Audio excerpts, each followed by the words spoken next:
But what I want to talk about now is why 9/11 is relevant without even getting into too much conspiracy realm. Now, when I say conspiracy, I don't say it in the disparaging way that many people in the media try to use to attack those of us who understand that conspiracies happen all the time, that people come together and conspire to do things. This can range from conspiring to throw a secret surprise birthday party or conspiring to fix a market to make billions and billions of dollars. Also, it could be conspiring together to organize terrorist attacks, funding them from the background. Now, what I'm talking about specifically is the funding of the September 11th attacks. 13 years later, despite the 9/11 Commission report and the mainstream old stream media parroting the idea that we've got all the answers, there's still quite a bit that is unknown to the public. And this includes a 28-page report that is currently classified that is inching towards being released to the public. There is a bipartisan effort, Republicans and Democrats coming together, who want to see this report released. This 28-page report is only one part of a bigger 400-page report that reveals with many aspects of 9/11, and the 28 pages deal with funding from foreign governments. Now, several representatives who've seen this and senators have said that this would cause Americans to have frustration and anger and to rethink all the things they know about 9/11. There's even Representative Walter Jones, who continuously is making calls for the release of these files, saying that it points to Saudi Arabia, Saudi Arabian royalty and Saudi government connections. For those of you who have done the research over the past 13 years and looked into this shouldn't be much of a surprise. There's some great documentaries out there. Fabled Enemies is one of them by Jason Burmis that takes a look at some of the connections between the Bush family, the Bin Laden family, and even further than that, looking at Saudi royalty and their connection to some of the hijackers, funding the hijackers, all sorts of Saudi citizens being flown out of the United States when all planes and flights were grounded in the days after 9/11. So there's tons of information there. And what the old stream tells you is that we've got the official report. It's only these 19 hijackers. There was no foreign states involved. So kill these guys, go after Muslims, go after Arabs, find Al-Qaeda, and everything will be better. But what would happen if this report and other evidence points to the fact that the United States ally, Saudi Arabia, and some people go further and say that there is evidence of Israeli involvement? What would happen if it was revealed through declassified documents that the entire war on terror is a lie? I mean, most of us already assume this and know this. We feel this in our gut, and we know that we were lied to about the Iraq war. We know that we've been lied to about plenty of things. But what would it mean for the reality of the average American's life if all of a sudden they found out that somebody that we've been trading oil with and goods with and have had a pact with since World War II to protect them in the name of oil, Saudi Arabia, if we found out that their government or agents of their government or royalty in their government were funding these attacks through certain individuals that were then funding the hijackers. So of course they're going to keep themselves at a distance. They're not going to get their hands, too dirty on it, and they're going to deny all involvement, which is what the Saudi government has continued to do.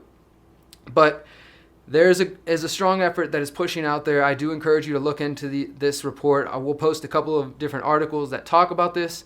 I think it's imperative that information gets released, and most likely it's not going to be any smoking gun that some of us are hoping for. It's going to be 28 pages of redacted information. There will be some new things. It might cause a stir, but we can, each step is one step closer to revealing the truth. On another 9/11 front, it's been revealed by the New York Post and several other publications that in the past year, the cancer rates of 9/11 first responders, firefighters, and others who went into the wreckage to help people have seen cancer rates double. And if you kept up with this situation as well, if you've ever heard of the Feel Good Foundation, please check them out if you haven't. They focus specifically on helping first responders who've been denied help by the government. And that's just another very sad and traumatic aspect of 9/11 is whoever did these attacks, let's just say that we're all speculating about nothing and the government's theory is correct, as implausible as it is, and it happened the way they said. Fine.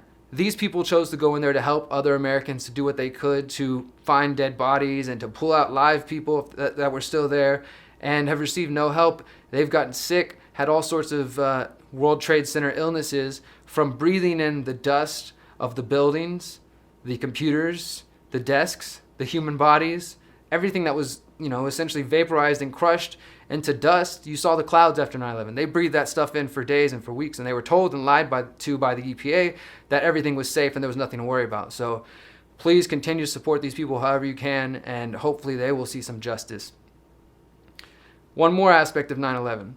Besides the classified reports, besides the attacks on the first responders, there's also been an amazing effort by the group known as New York City for Accountability Now, NYCAN, who's pushing for the high-rise safety initiative, which, if passed, would force the New York City Council and the New York City local government to investigate the collapse of all high-rise buildings that happened on or after September 11, 2001.